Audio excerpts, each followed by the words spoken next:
Hey, good evening. Dan here, stockmarketmentor.com, and I want to talk just a real quick video here on Salesforce.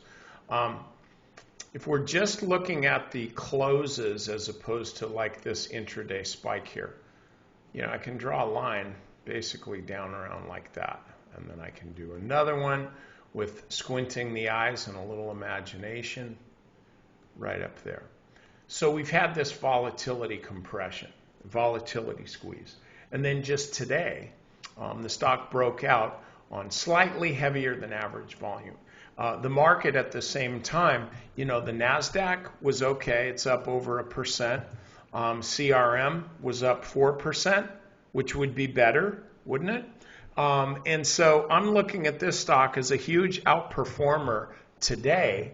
And I think this has got more potential upside.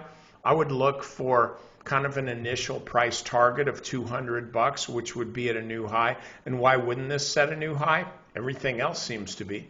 So I think you could be making this trade right here, and then you'd wind up kind of putting a stop. You want to give it kind of a tight stop, because when the market's, and listen to me, I'm giving you pearls here. The market's pretty overbought. Breadth is declining. I go into that in more detail in tonight's strategy session.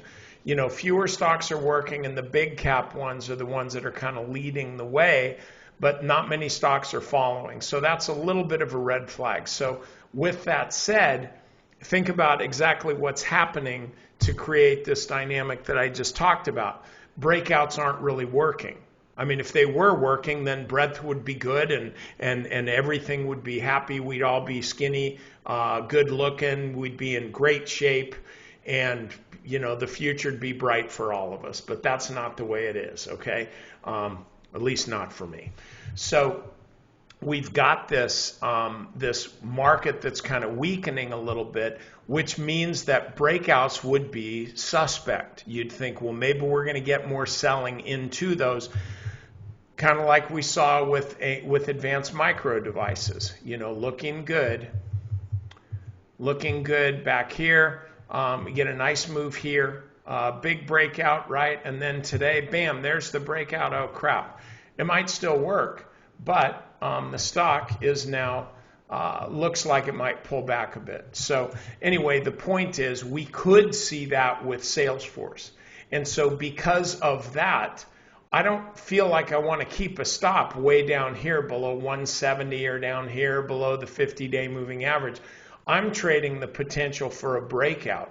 I took a partial position in this stock today, and what I'm going to do is I'm hoping, I know hope isn't a method, but it's often used as a trading strategy, but I'm hoping for a move to the upside. But if this puppy even if it even twitches, if this thing comes down to, say, even 177 or something like that, I'm going to be out of there, because I don't want to be buying a stock that had a breakout that turned out to be a fake out. So anyway, that's how I would trade Salesforce.